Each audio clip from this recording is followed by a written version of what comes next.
If you're a parent, if you're a mother of a newborn, a father of a newborn, I'm about to tell you certain things that you need to have. If you're expecting to be a mother, these are things that you need to have in your home. Now you need to think about this. You're bringing your baby home. Is your home child proofed?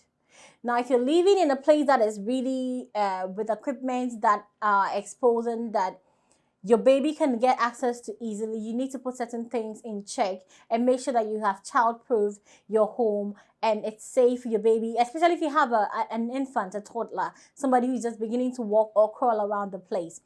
Now, let's talk newborns. Now, you're bringing a newborn home. Where is the baby going to sleep? Are you going to sleep on the baby with the baby on your bed? Then you're going to need your baby blankets to be there for your baby's comfort. You can't share the same things that you use with your baby because as adults, there are certain things, chemicals that we use in our bathing soap, in our washing detergent that are very not good or recommended for our babies. You can use these things to cover your baby, and before you know, your baby is suffering from some kind of rashes you cannot deal with or you cannot cure. So it's very good to have the recommended, the silk, the material, everything is different. You need to have these because that is what is recommended for your babies.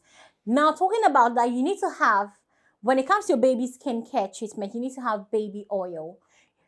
Don't expect to come and use the cosmetics you use on your skin with your babies. You can't do that.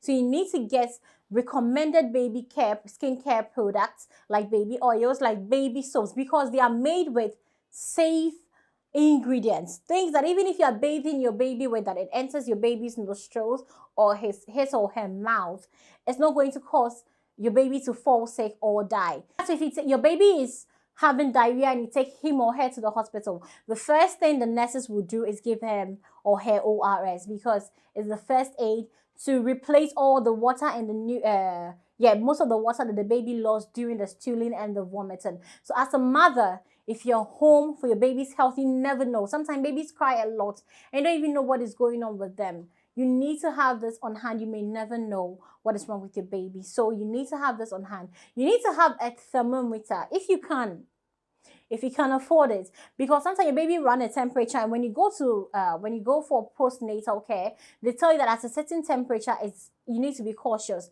And most of the time we use the back of our hand or our hand to check our baby's forehead and other stuff to check their temperature. But imagine this, if you have the thermometer at home, you can just put it in your baby's armpits, and then you know your baby's temperature, and then you know you need to be worried and rush the baby to the hospital. So for those of you that drive everywhere that you go, most of those that don't drive, they just carry their babies in their arms, or they have these baby carriers with them. You need to have that to aid in carrying your baby effectively and to shield your baby. So you are walking, you're carrying your baby, you don't bump into somebody and then you get your baby hurt or anything. So it's best if you have a baby carrier, if you can afford it, get one. And at least you carry your baby on your front or your back. And most of them come with covering that can shield your baby from the sun and all this. And for those of you that drive, as I said earlier, you need to have a baby seat in your car.